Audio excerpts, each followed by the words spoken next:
ইয়া আইয়ুহাল্লাযীনা আমানু ইযা তাদায়ানতুম বিদাইনিন ইলা আজালিন মুসাম্মান ফাকতুবু। হে ঈমানদারগণ, যখন তোমরা পরস্পর কোনো বিষয়ের ঋণের আদান প্রদান করো, তাহলে নির্দিষ্ট সময় পর্যন্ত ওই ঋণের আদান প্রদান করার কারণে ফাকতুবুহু, ওই বিষয়টা তোমরা লিখে রাখো। ওই বিষয়টা তোমরা কি করো? লিখে রাখো। কেমন? মনে করেন যে ভাই, আমি আপনার কাছ থেকে 1 লাখ টাকা নিলাম, 2 জন সাক্ষীও আছে, আবার এটা লেখা রাখবেন যে এই টাকাটা আমাকে আপনি আগামী জুলাই মাসের 30 তারিখের মধ্যে আদায় করে দিতে হবে। আগামী জুলাই মাসের 30 তারিখের মধ্যে আদায় করে দিতে হবে। এভাবে যদি নির্দিষ্ট হয় তাহলে এটা জায়েজ, এই ঋণ দেওয়া জায়েজ। আর যদি নির্দিষ্ট এভাবে না থাকে, বললেন আচ্ছা শীতকালে যেই ফসল হয়, ওই যে শীতকালে আমরা কলই লাগাই, ওই কলই যদি উঠে তাইলে বাস আপনার ঋণটা পরিশোধ করে দিন। এখন শীতকালে কলই হইতেও পারে, নাও তো হইতে পারে।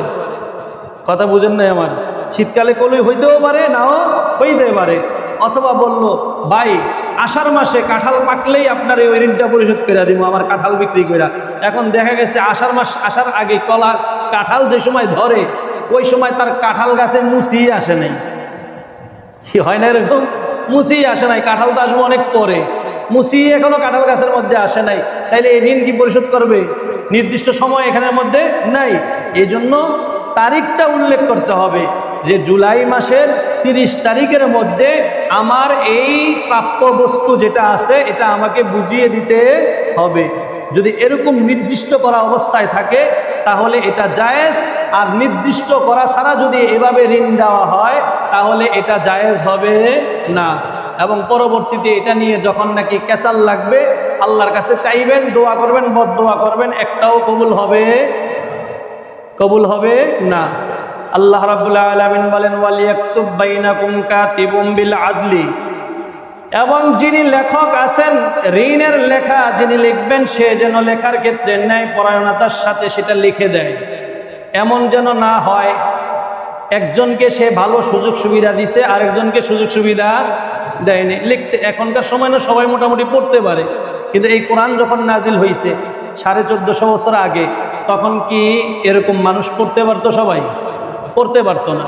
এই জন্য আল্লাহ তাআলা এই কথাটা বলে দিয়েছেন। এবং এখনো আমাদের দেশ সহ পৃথিবীর কিছু কিছু দেশ আছে যেখানে মানুষেরা পড়তে পারে না।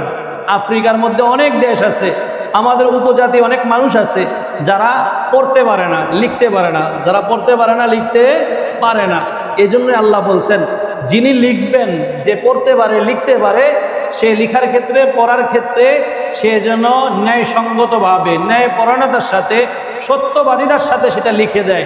এখানে কোনো ধরনের চল ছাতুরি যেন না করে।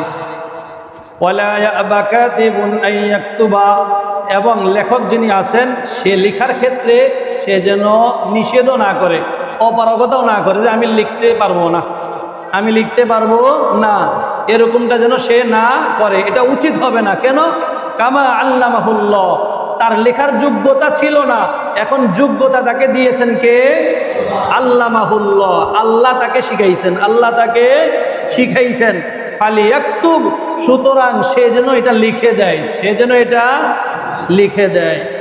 ওয়ালিয়ুমলিল্লাযী আলাইহিল হাক্কু, তবে এই লিখার ক্ষেত্রে ঋণ গ্রহীতা যে আছে তার উপর আবশ্যক হলো সে এটা লিখায়া নিবে। সে এটা কি করবে? লিখায়া নিবে। যিনি গ্রহীতা আছেন সে লিখায়া নিবে। একজনকে ডাকবে যে লিখতে পারে, বলবে যে ভাই এভাবে লিখে দেন, আমি তার কাছ থেকে ঋণ নিছি 1 লক্ষ টাকা, এই 1 লক্ষ টাকা আগামী জুলাই মাসের 30 তারিখে আমি তাকে এখানেই দিয়ে দিব, এই কথাটা আপনি লিখে দেন। যদি এটা এভাবে না লেখা হয় তাহলে বিষয়টা তো এমনও হইতে পারে যে দিছে সে এখানের মধ্যে কিছু বাড়াইয়াও লেখা দিতে পারে, 1 লাখের জায়গায় 1,05,000 লিখে দিতে পারে না। এই জন্য যে নিবে সে যেন এই কাজটা করে, এবং 2 জন সাক্ষী রাখবে। কয়জন সাক্ষী? 2 জন সাক্ষী। এরপরে ওই গ্রহীতার ব্যাপারে আল্লাহ আবার বলতেছেন সে যে লিখে আনিবে, লিখার ক্ষেত্রে ওয়ালিয়াত্তাকিল্লাহ রাব্বাহু, সে যেন তার রবকে ভয় করে, সে যেন তার রবকে ভয় করে, সে যেন এটা নিজের থেকে এরকমভাবে না লিখে আনায়, মানে চল ছাতুরি করে। উদাহরণ, কোনো কারণবশত যদি জিনিসটা নষ্ট হয়ে যায় তাহলে তার প্রাপককে এটা দিতে বাধ্য থাকিবে না। মানে নষ্ট হয়ে গেলে দিব কই থেকে, নিজের থেকে এরকম লিখায় নিতে পারে না, এরকম যেন না লিখে। তো আল্লাহ রাব্বুল আলামিন বলেন ওয়ালা ইয়াবখাস মিনহু শাইআ, এবং কোনো জিনিস সে কি করবে না, এখানে চলছাতুরি করে লিখবে না। ফাইন কানা আল্লাযী আলাইহিল হাক্কু সাফীহান আও দাঈফান আও লা ইস্তাতিউ আন ইউমিল্লা, আল্লাহ রাব্বুল আলামিন বলেন যিনি ঋণ গ্রহীতা আছেন সে যদি একেবারে মূর্খ হয়, অথবা সে যদি দুর্বল হয়, অথবা সে যদি তার এই ঋণ নেওয়ার বিষয়টা বুঝাইয়া দিতে যদি অক্ষম হয়, তাহলে ফালিয়ুমলিল ওয়ালিয়ুহু বিল আদলি, তার পক্ষ থেকে তার ওলি, অভিভাবক অথবা উকিল এটা যথাযথভাবে ন্যায়সঙ্গতভাবে লিখে দিবে। ওয়াস্তাশহিদু শাহিদাইনি মির রিজালিকুম, এবং এই লেনদেনের ক্ষেত্রে দুইজন সাক্ষী রাখবে। কয়জন সাক্ষী? কমপক্ষে দুইজন সাক্ষী। কয়জন সাক্ষী? দুইজন সাক্ষী। এই বিষয়টা আমাদের বিবাহের ক্ষেত্রেও হয়। বিবাহের ক্ষেত্রে কয়জন সাক্ষী থাকা লাগে? দুইজন সাক্ষী, পুরুষ অথবা একজন পুরুষ দুইজন মহিলা। কথা বুঝছেন? এরপরে আল্লাহ রাব্বুল আলামিন বলেন ফাইল্লাম ইয়াকুনা রাজুলাইনি ফারাজুলু ওয়া ইমরাআতান, যদি নাকি দুইজন পুরুষ লোক সাক্ষী হিসাবে না পাওয়া যায়, ফারাজুলুন, তাহলে একজন পুরুষ, ইমরাআতানি মিম্মান তারদাউনা মিনাশ শুহাদা, এবং এমন সাক্ষী দয় মহিলা যাদের ও সাক্ষীর ব্যাপারে সন্তুষ্ট থাকে, তোমরা সন্তুষ্ট থাকো, এমন দুইজন মেয়ে লোককে একজন পুরুষের সাথে সাক্ষী হিসাবে তোমরা রাখবে। আন তাদিল্লা ইহদাহুমা ফাতুযাক্কিরা ইহদাহুমাল উখরা, যাতে করে একজন মেয়ে লোক যদি কোনো কারণবশত ভুলে যায়, তাহলে সে অপর মেয়ে লোক যেন তাকে স্মরণ করাইয়া দিতে পারে যে আমরা তো দুইজনেই সাক্ষী, আমরা তো দুইজনেই সাক্ষী। কথা বুঝছেন? আল্লাহ তাআলা এখানে মেয়ে লোকদের সাক্ষীর ব্যাপারে বলছেন যে একজন পুরুষ অথবা দুইজন মেয়ে লোক অথবা দুইজন পুরুষ যদি না পাওয়া যায়, একজন পুরুষ দুইজন মেয়ে লোক সাক্ষী হিসাবে রাখবে। আজকে আমাদের দেশের মধ্যে মেয়ে লোকেরা সমান অধিকারের জন্য আমাদের অন্তর্বর্তীকালীন সরকারের কাছে নারী সংস্কার বিষয়ক কমিশন অনেক কিছু জমা দিছে না, যে এটা এইভাবে করতে হবে, সমান অধিকার দিতে হবে। আল্লাহ মাফ করুক, এখানে আল্লাহ তাআলা নারীদেরকে ইজ্জত আর সম্মান দিছেন। এই আয়াত নাজিল হওয়ার আগে কোন ধর্মে এবং বর্তমান সময়েও ইসলাম ছাড়া ইহুদি ধর্ম, খ্রিস্টান ধর্ম, হিন্দু ধর্ম, বৌদ্ধ ধর্ম, কোন ধর্মের মধ্যে মহিলাদের সাক্ষীকে গ্রহণযোগ্য হিসাবে ধরা হয় না, কোনো ধর্মেই ধরা হয় না। এজন্য আল্লাহ তাআলা এখানের মধ্যে মহিলাদের ইজ্জত সম্মান দিতে যায় বলছেন যে হয়তো দুইজন পুরুষ সাক্ষী হিসাবে থাকবে, দুইজন পুরুষ সাক্ষী যদি পাওয়া না যায়, তাহলে একজন পুরুষ, ওই একজন পুরুষের স্থলাভিষিক্ত দুইজন নারী, পুরুষ একজন আছে আরেকজন পুরুষ সাক্ষী নাই, এই হিসাবে ওই একজন পুরুষের স্থলাভিষিক্ত দুইজন নারীকে সাক্ষী হিসাবে আল্লাহ উপস্থিত করার কথা বলেছেন। দুইজনকে সাক্ষী হিসাবে রাখবে, তাহলেই লেনদেনের ক্ষেত্রে এটা তোমাদের জন্য বৈধ পন্থায় লেনদেনটা হবে। বুঝতে পারছেন? এরপরে আল্লাহ রাব্বুল আলামিন বলতেছেন ওয়ালা ইয়াবাশ শুহাদাউ ইযা মা দুউ, তবে সাক্ষীকে যখন সাক্ষ্য দেওয়ার জন্য ডাকা হবে, ভাই এই বিষয়টার জন্য আপনি তো সাক্ষী ছিলেন, সাক্ষী দিয়া যান, ওই সাক্ষী যেন সাক্ষ্য দেওয়া থেকে বিরত না থাকে, সে সত্য সাক্ষী দিবে, সে সত্য সাক্ষী দিবে। এরপর আল্লাহ রাব্বুল আলামিন বলেন ওয়ালা তাসআমু আন তাকতুবুহু সগীরান আও কাবীরান ইলা আজালি, নির্দিষ্ট সময়ের লেনদেনের ক্ষেত্রে চাই এটা অল্প আকারের হোক অথবা বেশি আকারের হোক, ছোট আকারের হোক অথবা বড় আকারের হোক, এই ছোট বড়র দিকে না তাকাইয়া নির্দিষ্ট সময়ের ঋণের ব্যাপারে লিখে রাখার ক্ষেত্রে কোনো ধরনের কার্পণ্য করা চলবে না, লিখে রাখতে হবে, ছোট হোক অথবা বড় হোক। উদাহরণ, আপনি ঋণ দিলেন আপনার আপন ভাইরেই আপনি ঋণ দিচ্ছেন, কিন্তু আপনি এটা লিখেও রাখেন নাই, আবার আপনি এটাকে কি বলে সাক্ষীও রাখেন নাই, আপনি মারা গেছেন। এখন আপনার সন্তান দেখছে যে এই জিনিসটা তো আমার বাবার কাছে ছিল, এখন এটা আমার চাচার কাছে আছে, এখন কি চাচার কাছে যা দাবি করা যাবে? আর দাবি করার পরেও চাচা যদি বলে যে এটা তো আমার, তখন কি এটা নেওয়া যাবে? কারণ লেখাও নাই, সাক্ষীও নাই।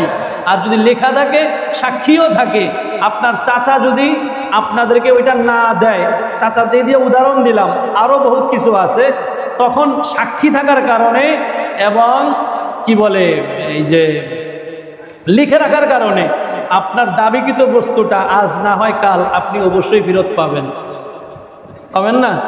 এই জন্য আল্লাহ এই কথাটা বলছেন এখানের মধ্যে লিখে রাখার জন্য। এরপরে আল্লাহ রাব্বুল আলামিন বলতেছেন, যালিকুম মাকসাতু ইনদাল্লাহ, এটাই হলো আল্লাহ রাব্বুল আলামিনের কাছে যুক্তিসঙ্গত একটি বিষয়। ওয়া আকওয়ামুলিশ শাহাদাতি, এবং সাক্ষীকে শক্তিশালী করার ক্ষেত্রে, ওয়া আদনা আল্লা তারতাবু, এবং আল্লাহ রাব্বুল আলামিন বলেন মানুষের মধ্যে যখন লেনদেনের ক্ষেত্রে বিপদ আপদ আসবে, যখন পরস্পরের মধ্যে দ্বন্দ্ব লাগবে, তখন এই লেখাটা এবং এই সাক্ষীদ্বয় তাদের কাজে আসবে। তবে ইল্লা আন তাকুনা তিজারাতান হাদিরাতান, নগদে যেই বেচা কিনা হয়, 1 ঘন্টার লিগা, আধা ঘন্টার লিগা, ভাই মালটা নিয়ে যেতেছি, পরে এসে টাকাটা দিয়ে যেতেছি, এই অল্প সময়ের জন্য যেই বেচা কিনা হয় আর এটা নগদে হয়, তো আল্লাহ রাব্বুল আলামিন বলেন ইল্লা আন তাকুনা তিজারাতান হাদিরাতান তুদিরুনাহা বাইনাকুম, নগদে যেই বেচা কিনা হয় এই বেচা কিনার ক্ষেত্রে যদি রাজি খুশির সাথে, যদি অল্প সময়ের জন্য বাকিতে বেচা কিনা হয়, বাকিতে লেনদেন হয়, ফালাইসা আলাইকুম জুনাহুন আল্লাহ তাকতুবুহা, যদি এটা লিখে রাখা না হয় তাতেও কোনো অসুবিধা নাই। কিন্তু এরপরেও দেখবেন তাঁতি বাজারে যারা ব্যবসায়ী আছে, অল্প সময়ের লিগে কিছু স্বর্ণ নিয়ে গেলে, আবার অল্প সময়ের লিগে টাকা নিয়ে গেলে এটা লিখে রাখে, কিন্তু 1 ঘন্টা লেগে নিয়ে গেলেও কি করে, লেখা রাখে, এটা তারা ফলো করে। এরপরে আল্লাহ রাব্বুল আলামিন বলেন ওয়াশহিদু ইযা তাবায়াতুম, এবং যখন তোমরা বেচা কিনা করবে অবশ্যই সাক্ষী রাখবে, অবশ্যই কি রাখবে, সাক্ষী রাখবে। ওয়ালা ইউদার কাতিবুন ওয়ালা শাহীদ, এবং তোমাদের এই বাকি লেনদেনের ক্ষেত্রে, ঋণের লেনদেনের ক্ষেত্রে যিনি লেখক আছেন সে যদি লিখে দেওয়ার বিনিময়ে কিছু আর্থিক উপকার পেতে চায়, দেখবেন আমাদের যে বাড়িঘর যে কি বলে আমরা বায়না করি, তখন দোকানে যে আমরা লেখা নিই না, দোকানে কম্পিউটারের দোকানে বসে লেখা নেই কিনা, ওই যে লেখক যে আছে, কথা বুঝছেন, লেখার বিনিময়ে সে যদি কিছু টাকা পয়সা চায় এটা তাকে দিতে হবে, এটা তাকে কি করতে হবে, দিতে হবে। আবার সাক্ষী যে আছে, এখন সাক্ষীর লেগে আপনি ডাক দিছেন আপনার মামতো ভাইরে, সাক্ষীর লেগে ডাক দিছেন আপনার বন্ধুরে, ওই বেচারা থাকে উত্তরায়, ওখান থেকে এখানে আসতে ভাড়ার বিষয় আছে না, ভাড়া লাগবে না আসতে, বলতেছে এই যে ভাড়া দেওয়ার ক্ষেত্রে মানে দূর থেকে সাক্ষী দিতে আসবে, লক্ষ্য রাখবে যাতে করে তাদের আসা যাওয়ার ভাড়াটাও তোমরা তাদেরকে দিয়া দিবে, এক্ষেত্রেও তাদেরকে কষ্ট দেওয়া যাবে না। তার মনের মধ্যে আসতে পারে যে এত দূর থেকে আমি এনে সাক্ষী দিতে আইলাম, আমার 2টা টাকা দিল না, নিজের ভাড়া নিজের পকেটের টাকা খরচ করে আইছি, এগুলা নিয়ে অনেক সময় আফসোস করে না আমরা, যে ওই আমার এত ভালো বন্ধু আসছিল, ওর লেগে আমি এত দূর থেকে টাকা খরচ করে আসছি, এরপরে এখানে আসার পরে উই আমার পাশায় দিছে। এটাই আল্লাহ বলতেছেন ওয়ালা ইউদার কাতিবুন ওয়ালা শাহীদ, কাতেব যে আছে, লেখক যে আছে তাকে কষ্ট দেওয়া যাবে না, সাক্ষী যে আছে তাকেও কষ্ট দেওয়া যাবে না। ওয়াইন তাফআলু ফাইন্নাহু ফুসুকুম বিকুম, তবে যারা এমনটা করবে এরা আল্লাহ তাআলার কাছে ফাসিক হিসাবে চিহ্নিত হবে, তারা আল্লাহ তাআলার কাছে কি হিসাবে চিহ্নিত হবে, ফাসিক হিসাবে আল্লাহ তাআলার কাছে চিহ্নিত হবে, অপরাধী হিসাবে চিহ্নিত হবে। তবে শুনে রাখো ওয়াত্তাকুল্লাহ, এই সব বিষয়ে তোমরা ভয় করবে কাকে, আল্লাহকে। ওয়া ইউআল্লিমুকুমুল্লাহ, কারণ আল্লাহ তোমাদেরকে এই সব বিষয় শিক্ষা দিচ্ছেন, আল্লাহ তোমাদেরকে এই সব বিষয় শিক্ষা দিচ্ছেন। আল্লাহু বিকুল্লি শাইইন আলিম, সর্ব বিষয়ে আল্লাহ তাআলা সবিশেষ অবহিত আছেন, সব কিছু সম্পর্কে জানেন কে, আল্লাহ। তুমি দিবে কি দিবে না, না 2 নাম্বারই করতেছো, না ধোকা দিতেছো, এই ব্যাপারে দুনিয়াবাসীকে তুমি ধোকা দিতে পারো, কিন্তু আল্লাহকে ধোকা দেওয়া যাবে, কথা বলেন, আল্লাহকে ধোকা দেওয়া যাবে, যাবে না। এই হলো মোটামুটি আজকের আলোচনা ঋণের উপরে, লেনদেনের উপরে, বাকি দেওয়ার উপরে কি মূলনীতি, সেটা হলো 1 নাম্বার মূলনীতি হলো লিখে রাখতে হবে, কি করতে হবে, এবং সাক্ষী রাখতে হবে। 2 নাম্বার কি রাখতে হবে, সাক্ষী রাখতে হবে। 3 নাম্বার সময় নির্দিষ্ট করতে হবে, সময় কি করতে হবে, নির্দিষ্ট করতে হবে। যদি সাক্ষী থাকে, সময় নির্দিষ্ট থাকে, লেখা থাকে, তাহলে কোনো ভেজাল হবে না। আর যদি লেখা না থাকে, সাক্ষী না থাকে, সময় নির্দিষ্ট না থাকে, তাহলেই কি হবে? ভেজাল হবে। কোনো না কোনো দিক দিয়ে ভেজাল লেগেই যাবে। আর যদি সাক্ষী থাকে এবং লেখাও থাকে, সময় নির্দিষ্ট থাকে, আল্লাহ ওখানে রহম করবেন এবং কোনো ভেজাল হবে না। আল্লাহ আমাদের সবাইকে আমল করার তৌফিক দান করুন।